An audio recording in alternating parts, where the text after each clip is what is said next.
Hello, everybody. Welcome to another episode of the Crime and Coffee Couple. My name's Allison. And my name's Mike. Hi, Mike. Yo, what's up?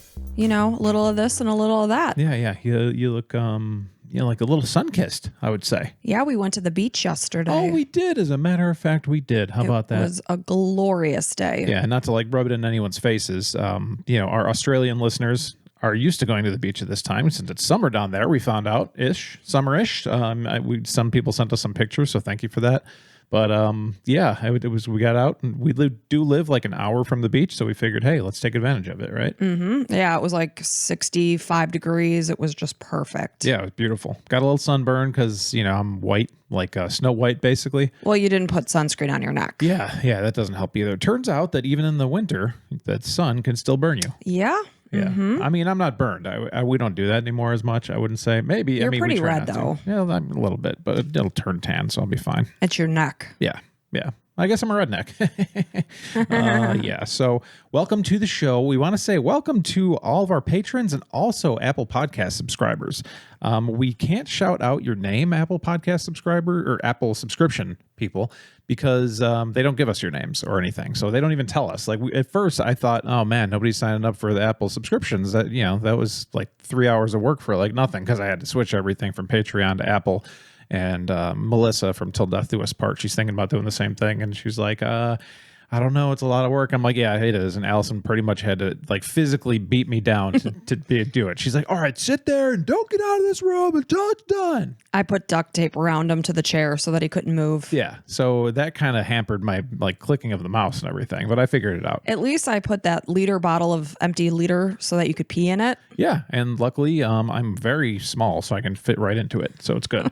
Not to get too graphic there, but so Apple, welcome Apple listeners and Spotify listeners, anybody. So basically this is to say, if you think enough of us and have some scratch and you're like, hey, we'd love to help out a little mom and pop podcast. I'm Pa.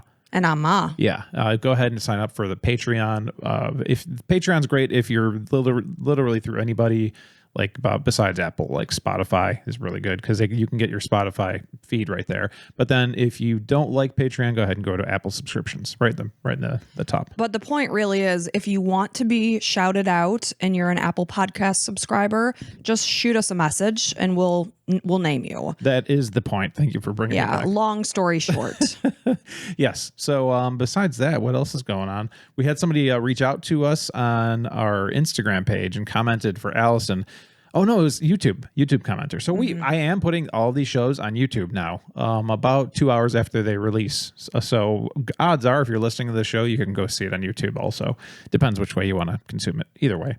But somebody commented and they said, Allison, I got this new face shaver because you listened to one of your episodes where you were talking about the face shavers. What do you guys call them? I forget what they're called. It was like a straight edge razor and you just like kind of go down on your face. Yeah, but like girls call them something that it's I don't not know. shavers. I can't think of the name. Like dermabrasion. I don't know. Something like that. Something fancy. I'm like, so why don't you just like you use a shaver for your legs, but why not just use a shaver for your face? We don't do that. Just because it's like not meant to be a shaver. Like you don't want to think you're actually shaving. Right. Even though this thing that came was like an electronic shaver. Like I don't know if you've seen those, if your husbands or boyfriends use those or whatever.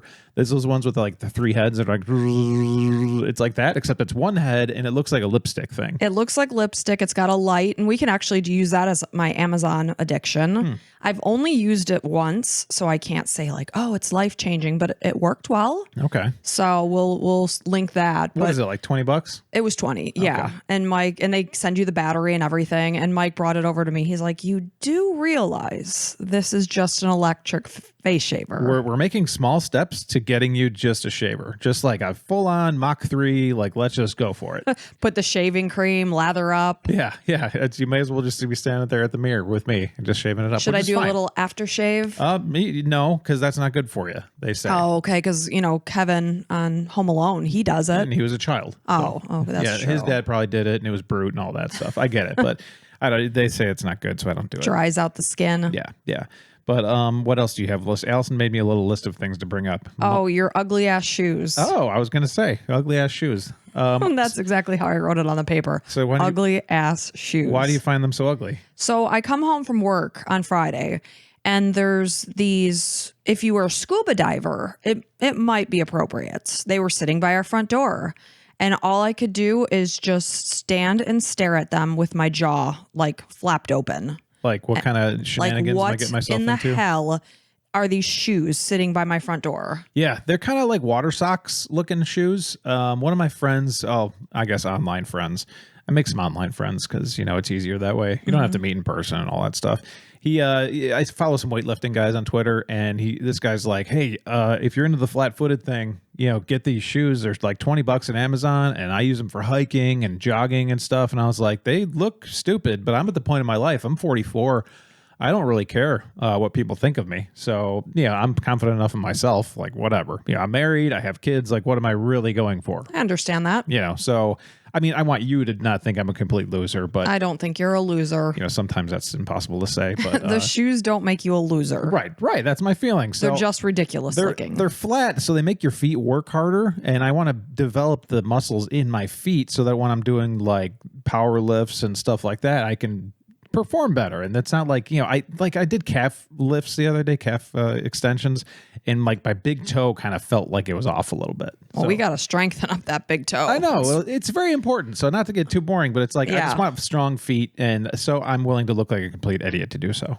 Yeah, well, it works. Yeah, that's all right. Now, and speaking of being manly, I was out with a coworker the other night for dinner, and they were like, they offered like vegan menus, and I was like, oh, I went vegan for like 3 or 4 months, and she's like, oh, don't you feel like less of a man? I was like, if that makes me feel like less of a man, I've got problems. Like, who says eating animals is like female or male? It's just society. We all like think this caveman thing. I guess I don't know. I'm not against vegans. I'm not against meat eaters. I eat meat now because it's just easier to get protein that way. You do you, boo. Right. Like whatever makes you happy or healthy, go for it. And I was like, if people can't look at me and don't know I'm a man, then they've got problems. Yeah, I'd say so. I especially at the beach yesterday, I took my shirt off. We didn't post any pictures of that on Instagram with my shirt off because I have like for new listeners, I have like the hairiest back ever. Not ever. I'd say probably like top 10% of hairy backs in the world. It's pretty hairy. You actually won a hairy back contest in college. Yeah. I got like $500 for laser hair removal, and I was like, okay, let's use it. And they're like, okay, that'll be $10,000. I was like, okay, I guess I'm not using the $500. It wouldn't have been 10,000, but it would have just scratched the surface. Right. It was basically like a 10% discount. Yeah. I was like, nah, no thanks. So you ready? I'll keep my hair. Ready to get into this? I'm ready. All right. So this was actually a request from friends of the victim of this case. And this is an episode request from Finishing Stacey's Fight. And this is the unsolved murder of Stacey Colbert. And before we get into it, this was via TikTok. So we are on TikTok. We are on Instagram. Go follow the links in the show notes. You can find us Crime and Coffee 2 on pretty much any social media platform and submit anything there. We also have Google Forms you can find in our links. But this one was TikTok. I rarely read TikTok stuff, so I'm glad we picked this one. For sure. So it was late on Monday, March 23rd, 1998, and 26-year-old Danielle Nussbaum was watching the 70th Academy Awards at home. And Leonardo DiCaprio was taking the win for Best Picture for Titanic. And Danielle, knowing that her younger sister, who is 23-year-old Stacey Colbert, was a big fan, she called her sister at 9 p.m. that night as she was watching. She wanted to chat with her about, Leo. They were big Leo fans. They had just gone to see the Titanic. Danielle and Stacey went together for Stacey's 23rd birthday. Well, it's cool anytime you have some kind of a connection to talk about something. So she was calling her sister and Stacey didn't pick up. So, she didn't think much of it. So Stacey was born on February 3rd, 1975, which if you're listening to this on Sunday, that would mean that yesterday would have been Stacey's 49th birthday, sadly. She was born in Chicago and the family later relocated. Danielle and Stacey were raised in a very small town of Charleston, Illinois. It's located in East Central Illinois, where their father worked as a podiatrist. There wasn't much to do beyond going to the park, the mall, or the movies. It was a small town. The sisters were 2.5 years apart in age. They were as close as can be. They went to the same elementary school, the same high school together. Stacey was more into sports, such as tennis and cheerleading. She was also in the pom squad, while Danielle was more into theater and show choir. Stacey was very self-motivated. She would often wake up at 4 a.m. so that she could get a run in before going about her day and her work and etc. Wow, young person doing that. That's pretty dedicated. Yeah, that's definitely getting up at 4 o'clock. We've talked about that. That's not an easy feat. That's not a human thing to do. That's somebody that wants something badly. So in 1991, Danielle went off to Ohio State University, which was a family tradition as both their dad and their uncle went there. When Stacey was 14, her dad took her on a tour of the campus, and right then and there, again, only age 14, she made the decision in her head that this is where she was going to go. She wants to be a Buckeye. A few years later, in 1994, after spending one quarter at Lakeland Community College near Cleveland, Stacey followed in her family's footsteps, joining Danielle at the OSU campus. They would get together for coffee, and Danielle was thrilled to have her little sister there. That'd be so fun to go to college together with like a sibling. Like, Totally. Built-in friendships already. Like, that'd be amazing. And you get along with them. Like, it's just perfect. And then if you get along with your sibling, odds are you're going to get along with their friends. So then you have like two friend groups combining, which is, it's so nice. Stacey graduated in 1997, with a Bachelor of Science in Business Administration. As Danielle called her sister to discuss the 70th Academy Awards, she was met with silence on Stacey's end, and as she went to sleep that night, she just made the assumption that Stacey must have been away on a business trip because she was going to go away on business. That was silence, meaning that she didn't answer the phone. Exactly. Okay. And she just assumed her sister would just call her back. So despite only working at her job for 6 months, Stacey's boss selected her to go to New York City for an important presentation. As Danielle arrived home from work the following evening, which was now Tuesday, March 24th, 1998, rather than seeing a message from Stacey on her answering machine, she was met with a message from Stacey's employer. They were letting Danielle know that Stacey had not been to work that Monday or Tuesday, and Stacey hadn't called in to say she wouldn't be there. So they're letting Danielle know this. So the last time she reported into work was Friday the 20th, and on that evening, she went out with friends to Arlington Cafe. She was driven home Friday night by a male acquaintance. When Stacey didn't come into work on Monday, her coworker assumed she had already left for her business trip. Her boss was on vacation at that point. They weren't in the office to confirm that fact, so that's why nobody called on Monday. So then when she didn't come in on Tuesdays, things started to click in like, hey, is Stacey gone yet on her trip? And that's when they decided to cross-check with Danielle.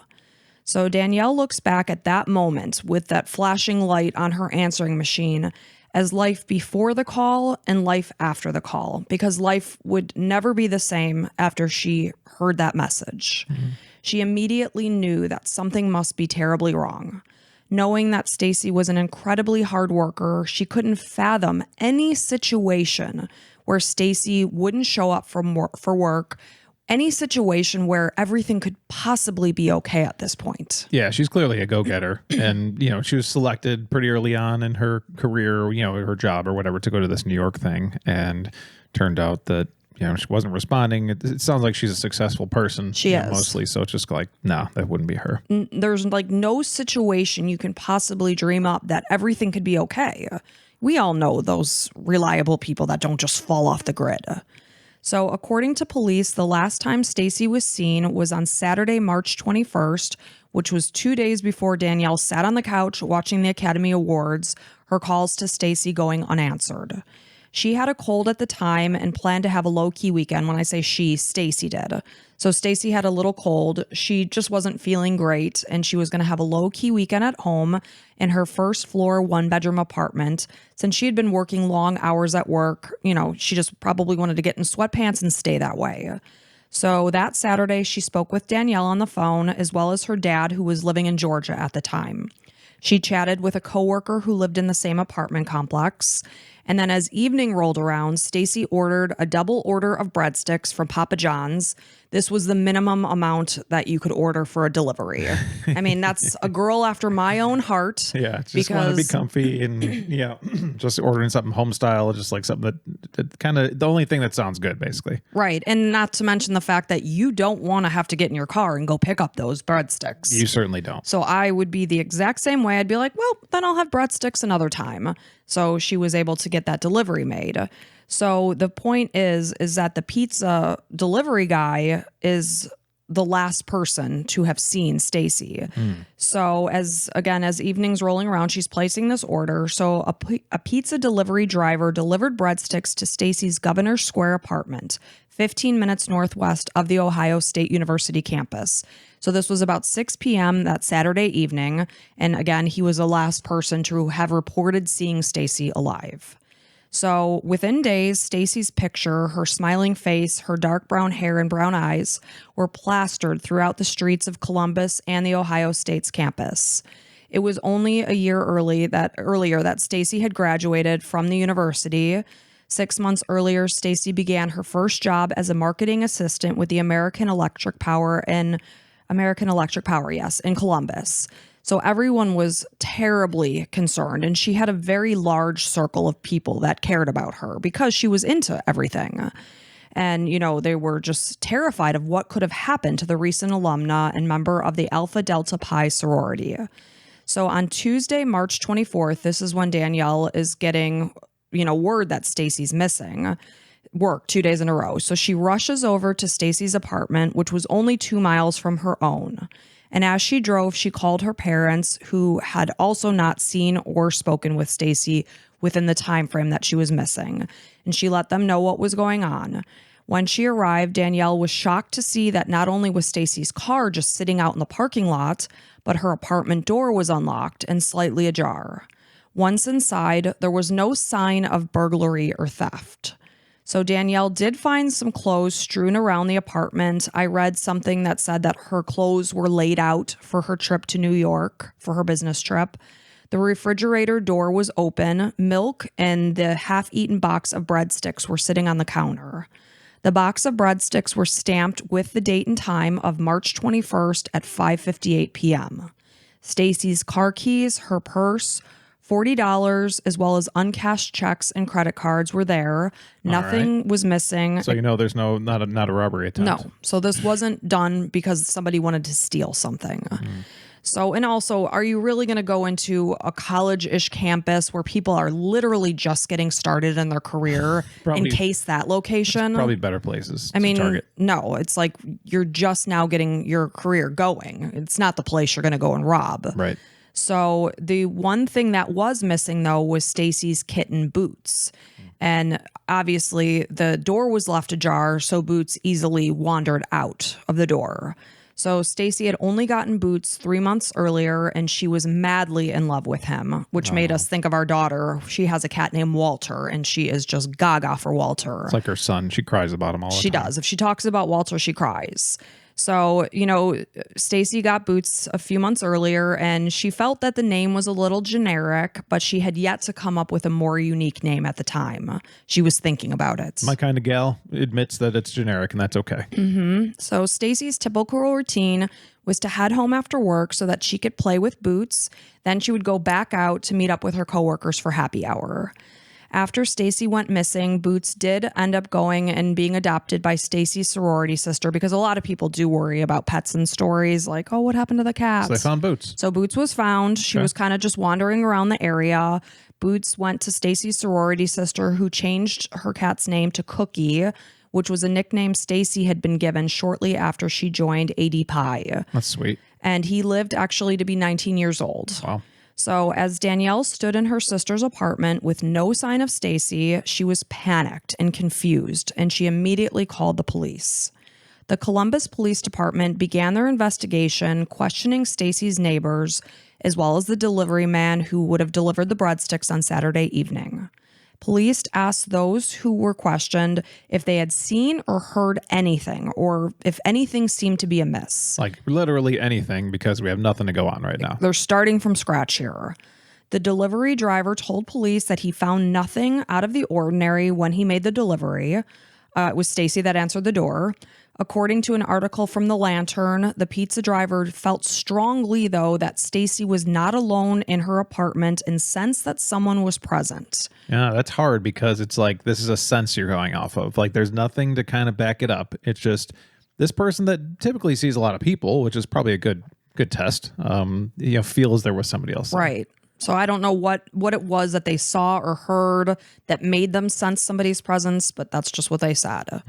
A neighbor who lived upstairs in apartment C indicated that he had been woken up at 4 a.m. on Sunday, March 22nd to horrific screams coming from the apartment directly below. There we go. So this apartment was apartment A, and lo and behold, this apartment belonged to Stacey. So he was unable to fall back to sleep as the screams continued, and he also heard loud banging. He felt it sounded as if someone was in trouble. The report indicated that the neighbor did not check on Stacey until 2 p.m. the next afternoon, which was 10 hours after he heard the screams. No one answered the door. He found boots roaming around outside. A person known to Stacey indicated that the man made the decision not to contact the police at the time that he heard the noises because he had outstanding parking tickets and didn't want to call attention to himself. So that's why at 4 a.m. when he's hearing these terrible screams, he never called the police. Yeah. I can see a lot of people like going at him and being like, why didn't you call earlier? It's like, I don't know. It's everybody's individual option to do so. And obviously we're all human beings, part of the same world here, and you want to help when you can. It's just obviously I'd imagine you talk to this guy, he wished that he called in at the time. In hindsight, I'm positive of that. Unless and I'm sorry to cut you off, but like 99% of the time it's just some stupid college kids being dumb, right? And that's the thing. Like a lot of the people that live in this apartment complex are young. They're in their young 20s. On a Saturday night / Sunday morning, there could be parties happening and screaming happening. Yeah, and like a parking ticket sounds like no big deal, but if you're a kid just trying to make ends meet and stuff, and it's like, oh man, then I'm gonna have to pay these like $800 of parking tickets, and I might not be able to be in my apartment or whatever. Yeah, I'm making up some kind of story, but it's like it just happened. It's a fact that happened. It's unfortunate. Like don't give the kid a hard time. And I don't know how old this person was, but in some of the articles that I read and things that I read, he's already passed away. I guess several years after Stacey. Obviously young people do pass away, so I don't know how old he was, but it's just unfortunate. Too bad he didn't call earlier. Yes, it's unfortunate that 10 hours passed before he checked anything, but it is what it is. So Danielle couldn't think of a single person who did not like Stacey, let alone somebody that would want to cause her harm. I mean, she's just a smiley, kind, nice person.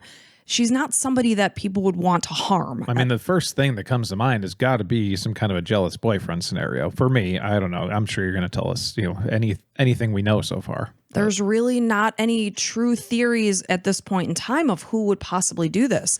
If, to my understanding, Stacey wasn't in any kind of relationship or anything like that. So there's not really many clues at this point. So Stacey's coworker, Molly, described Stacey as a positive, enthusiastic, vibrant person and said that her wonderful energy spread throughout the entire office. She said she was the kind of person that you wished every single one of your coworkers were. A sorority sister of Stacey said that she had an amazing, warm, friendly smile. And if you see pictures of her, which we will post, that's true. And if you knew her, you couldn't help but be attracted to her. And I really felt like I got to know Stacey by doing this research. And she's 100% somebody that I'd be friends with. Just a fun, nice person, a positive person, like we say, a bucket filler versus a bucket emptier. So Stacey's college roommate lived with her on the 3rd floor of their sorority house. She remembered Stacey as somebody who was just filled with kindness, compassion. She was without judgment. She served as the person that everyone could turn to when they needed help or support. She was a positive influence on the sorority, and when she joined in January of 1994, she participated in various volunteer opportunities that included the Ronald McDonald House. Her go-getter spirit led her to the role of vice president of the sorority. And again, she's one of those girls. She's going to go in, she's going to do it, and do it with everything she has. It comes from like a successful family too, and it's just kind of ingrained, and she's a hard worker too. Sounds like heck of a girl. And despite her busy college schedule, Stacey always prioritized her learning and her schoolwork. She was an active member of the American Marketing Association. Stacey had overcome issues with her eyesight as well as a learning disability. She worked especially hard to achieve her good grades. Her hard work led to an internship at the 1996 Olympics in Atlanta with McDonald's, which, I mean, that's amazing. That's probably highly competitive, I would imagine. And when she was there, she was tasked with working on a marketing plan. And this opportunity gave her a glimpse as to what would lay ahead in her dream career. And she found that it was an instant match for her personality. Stacey spent her weekdays immersed with her studies and her weekends on the dance floor. She absolutely loved to dance. She was outgoing, she was extroverted, and she was the life of any party. After graduating in 1997, Stacey remained an active member of the Ohio State's 80 Pi chapter. She loved mentoring new members and participating in recruitment events for the sorority. So she was still involved on campus even after she graduated. And that's why there was so much pain and loss when Stacey suddenly went missing, because everybody knew her and loved her. So the night that Danielle reported Stacey missing, she stayed with the police until 3 a.m., answering the same questions over and over with various detectives from various units. So just to be clear, timelines. She graduated in 97. This happened in March of 98. Yeah. Okay. So she had graduated just, the summer before. Yeah. So since Stacey went missing during spring break, many of her friends were out of town. It wasn't until close to 72 hours after Stacey went missing that her employer had alerted Danielle and the police were aware. And obviously the police know that after more than 24 hours of someone missing, the window starts to close on whether or not the odds of this person being found are going to happen. So we're edging towards a 72-hour mark. So that's a disadvantage. So on March 31st, which was a week after Stacey went missing, the campus mourned and hundreds of students gathered together and left a trail of lit candles and printed posters for Stacey in hopes of her returning home safely. Stacey's employers printed thousands and thousands of flyers a day and assisted with the search. They also held her position at work for months in hopes that she was going to safely come home. According to the Columbus Police Public Records Unit, 498 missing persons reports were filed in 1998, though usually only one or two end up going unsolved most years. They can close most of them. So as the vigil came to an end, Danielle thought about a missing girl who had been captured for a week until she managed to escape. This gave her some hope that, maybe something like this was the case with Stacey and that she could still come home too. And this was something desperately that she needed to hold on to, a shred of hope that maybe her sister could come home. Yeah, because the 48-hour thing, it's a correlation. It's not a causation. It's not because usually of the time. 24 hours. Yeah, whatever the time is. It's not the time that's making that person harder to find. It's like because they didn't find enough evidence or there was no leads or anything. It's not like, oh no, 24 hours, it's going to be done. way less chance. Yeah, it's a matter of finding the right stuff. Right. So the years continued to pass, and by 2004, this is 6 years after Stacey disappeared, police had exhausted all suspects and leads just started to dwindle. The case was basically coming to a standstill. Danielle described the experience as something that kills you from the inside out. You pray for their safe return, and obviously you want them to come back. And it's all you can think about. You get into other things in your daily life, work and whatever, family, if you have it. And, then it's like your sister still, she could potentially be out there somewhere, like still needing help. And it's like, gosh, I just want to do something, but I have no idea what to do. Yeah, like you said, you can distract yourself throughout the day, but at the core of it, I can only horrifically imagine that that's the first thing you think of when you wake up in the morning. The first thing you think of as you're falling asleep. It's got to consume you. The not knowing, are they dead? Are they alive? Where are they? What happened to them? I can't imagine the torture that must come with that. And it breaks my heart to think that people have to live through this.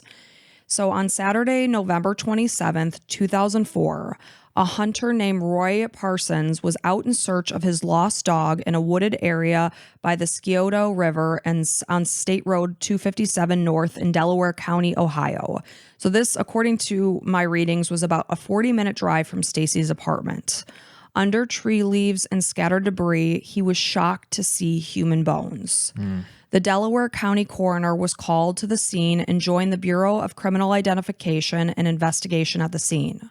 Over the course of 2 to 3 days, they were able to gather about 70% of a person's skeletal remains in a 10 feet wide area. Dental records ultimately positively identified the remains as belonging to Stacey.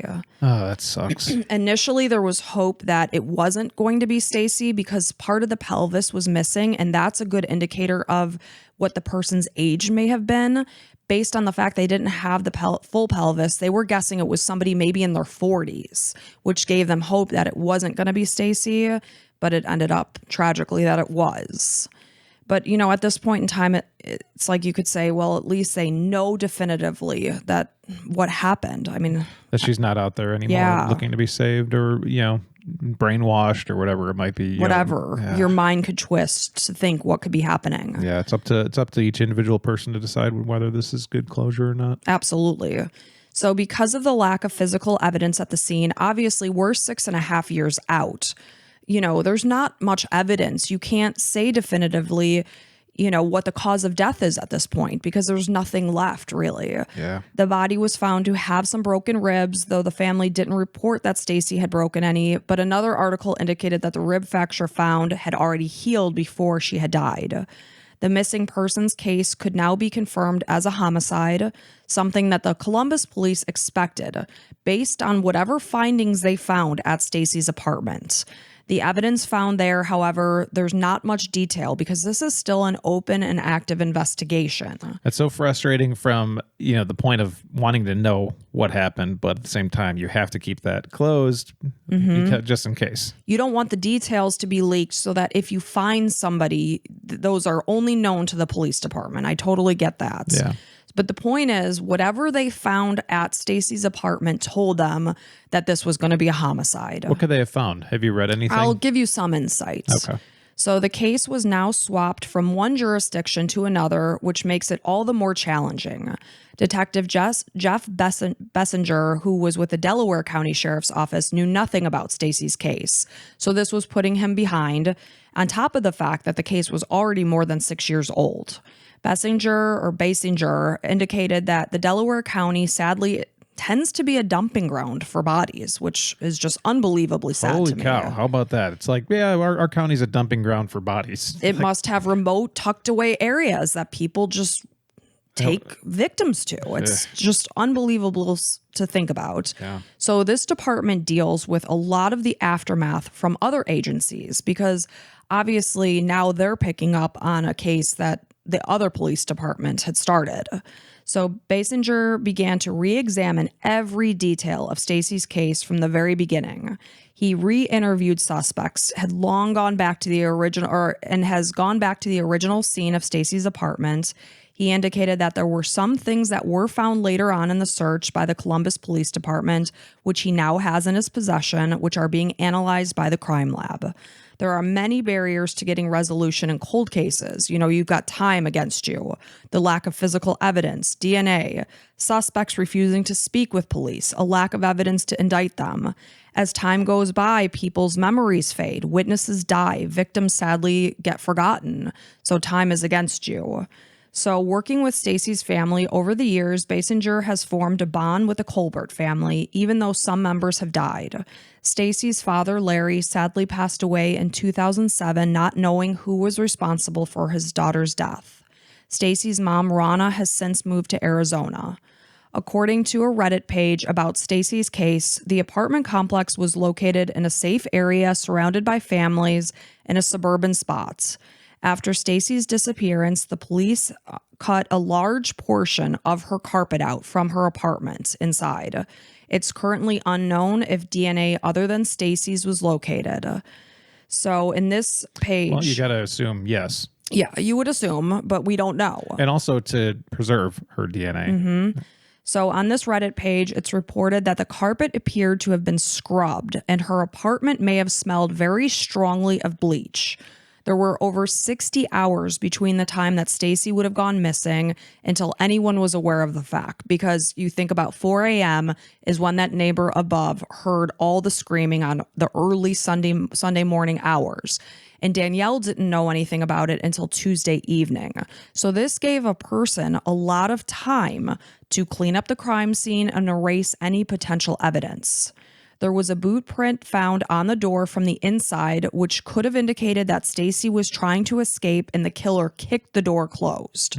Because obviously it's not normal to have a footprint on the door. No. So it was probably somebody preventing her from leaving. The Columbus police treated Stacey's case as a homicide versus a missing persons case almost immediately, even without the fact that there was a body there. Again, it's unclear what was discovered in her apartment that led to this immediate conclusion. Obviously, the fact that the carpet had been scrubbed is my guess. Well, it's good that Stacey is a part of the sorority, and there's got to be fraternities that are very close to the sorority, and you got to look into like a lot of those happenings and like who is she talking to. Hopefully, I know it's a year removed from college, but there's got to be some kind of a tie. Hopefully, you would assume somebody has some information. Yeah. So the Reddit page also indicates that it's been speculated that Stacey's remains, and this is a big speculation, were Nothing outside. And actually, I spoke with people that are close to Stacey, and it's like odds are that this is not accurate. But some people have speculated that her body was only out there for maybe 2-ish years, and her body wasn't found until 2004. So it's. Oh, that it wasn't like that's not where it was. Happened. Yeah. But the police believe that she was killed in her apartment. So some speculated, okay, well, where was she kept? And the reason that, people think this is that the area where she was found, they had a brush clearing work done about 5 years earlier. Her remains were not found at the time, despite the fact that she had been there because she was murdered 6.5 years ago. However, a personal close friend of Stacey's weighed in on this and pointed out that her remains would have been decomposing in the elements for at least a year before this brush clearing happened. The elements including weather, insects, animals, rising and falling riverbank tides. Under these conditions, decomposition can happen extremely quickly. So by the time this brush clearing is happening, there wouldn't be many remains left at this point. And just based on like the eyesight of how this brush clearing would be happening in waist-high grass, it is very easy that they could have missed this. The hunter is out looking for his dog. He's got his eyes trained at the ground. That's how he found Stacey's remains. If I was doing brush clearing, I would have missed it. Right. So completely. The point of this is the police are confident that Stacey's body was there the entire time. Odds are she was murdered in her apartment and brought to this location right then and there. So if you are to look into this case and read any speculation, I don't believe that to be true. All right. So now Stacey's family, they got the horrific phone call that she's missing. They got the horrific phone call that her body was found. Now they're waiting on edge for the phone call that the killer has been caught. They realize that when this happens, old wounds will just naturally reopen. Sure. And Danielle, she now has a family. She actually got the phone call that Stacey's body was located on her 3rd wedding anniversary. And now she has kids. She has teenage twins. And how will this affect them and the family? It's like you just can't fully heal until you get closure on this case. And Stacey's mom, Ronna Colbert, she prays for closure. She finds it terribly hard when somebody asks the simple question, how many children do you have? And she has to respond with, I had 2. And that just, as a mother myself, that just breaks my heart. Yeah, I mean, and really the same for anybody that's lost a child at any point. Of course. And it's life.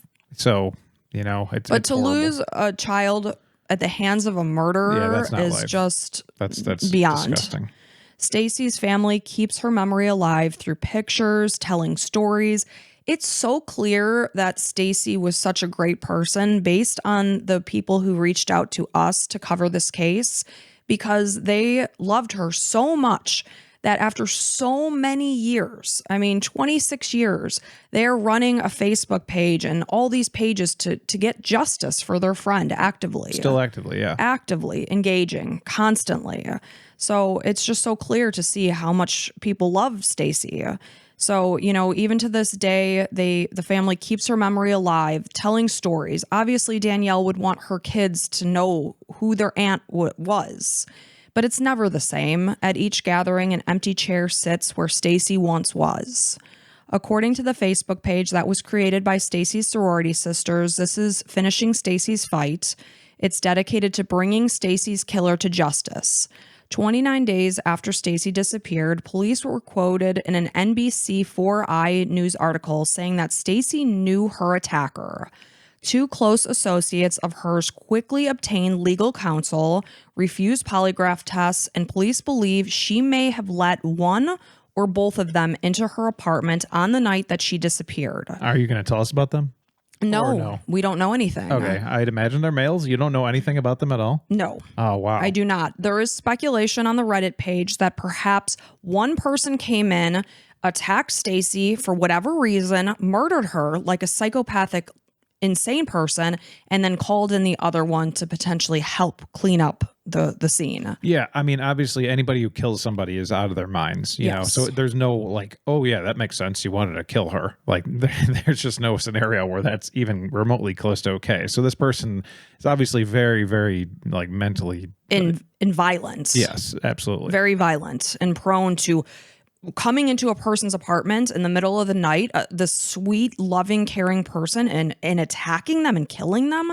Clearly, this person has issues. Have they done it again? Who knows? And now, you know, it's clearly within their right to get lawyers because that's just, you know, how it works in the United States. But at the same time, you know, the Papa John's guy didn't get a lawyer. So, you know. The Papa John's guy just said exactly what happened. Right. You know? So it's likely that she let this person in at 3:30 a.m. on Sunday, March 22nd, 1998. The person may have taken a gold necklace pendant with PI symbol on it, which was her AD Pi alumna necklace. How do we know 3:30 a.m.? It's just the guess. I don't know exactly why. We know we heard the sound at 4 a.m. Why wasn't he there before that? I don't know. So this is just things that I'm reading. Okay. They say likely, though? They said likely. Just based on maybe something that somebody knows that they're not sure Perhaps. why. There's a lot of things we don't know about this case. Let's take it with a grain of salt, just in case. It's an active, ongoing investigation. So not only is she missing this gold necklace with the pi symbol on it, as well as she's also missing a diamond. Oh, I'm sorry. The necklace is in a diamond shape. She's also missing a ring with a gold band with an amethyst birthstone. So Stacey never took these pieces of jewelry off, and they were not recovered with her remains. What color is amethyst? That's a good question. Is it red? I don't know. I think it's red. I'll look it up. Okay, thank you. So the point is, you know, we if you're a true crime person, you know that sickos take pieces from their victims as trophies. So the point is, whoever did this to Stacey could still have, it's purple, amethyst? Yeah. So it's a purple stone with a gold band. So the point is that this person might have these pieces as a trophy. So if you have seen either of these items in a place that seemed odd, say you're dating some guy and you see them on his bathroom counter, and he says something from like an ex-girlfriend or whatever it might be. So we're looking, again, sorry to cut you off, but amethyst ring and a gold necklace? Yes, it's a gold necklace in a diamond shape with a pi. Right. And if you go to Stacey's Facebook, Finishing Stacey's Fight, there's pictures of what it would look like. So if you see these items in a spot that doesn't really belong there, you know, please report this. So Detective Basinger believes that he knows who was responsible for murdering Stacey, but he doesn't yet have all the evidence that's needed to make the arrest.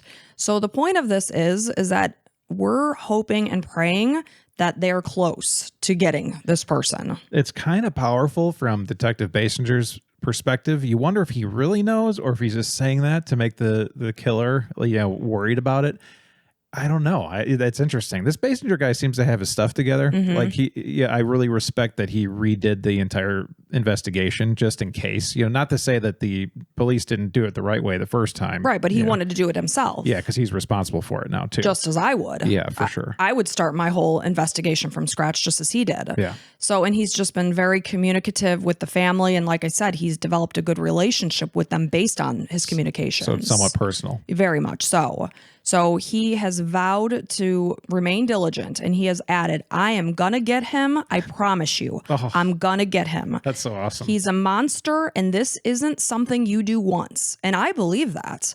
This person, again, came into Stacey's apartment and did this to her in a fit of rage. I wonder if that's a clue, like an additional clue being like, I know who you are, and I know you've done it before. So it's like, it's kind of like letting them know, That's what I would do personally, like the mind games, to be able to screw with this guy, to be like, and this person monster, he didn't do it just once. It's like, or this isn't something you would do just once. No. So it's like, you're kind of saying, I know you did something else. So this killer is like, oh no, he definitely knows it's me. So I would imagine this person has got to be around the same age that Stacey was, which would put them at about 49, 50 years old at this point in time.